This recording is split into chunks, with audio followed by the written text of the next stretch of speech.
আসসালামু আলাইকুম। আমাদের প্রিয় নবী হজরত মুহাম্মদ সাল্লাল্লাহু আলাইহি ওয়াসাল্লাম তিনি যখন আর কি ফজরের সালাত আদায় করতেছিলেন, তখন তিনি অন্য সাহাবীকে জিজ্ঞাসা করলেন যে অমুক ব্যক্তি কি জামাতে আসছে? তো সাহাবীরা আর কি উত্তর দিল যে হুজুর না, আসেনি।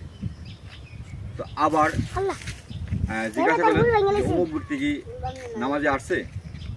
তখন সাহাবীরা উত্তর দিল হুজুর না, আসেনি। অর্থাৎ হুজুর পাক সাল্লাল্লাহু আলাইহি ওয়াসাল্লাম তিনি বলছেন, যে ব্যক্তি ফজরের এবং এশার নামাজ আদায় করে না কিংবা জামাতে আসে না, সে কিন্তু অবশ্যই মুনাফিকের আওতাধীন।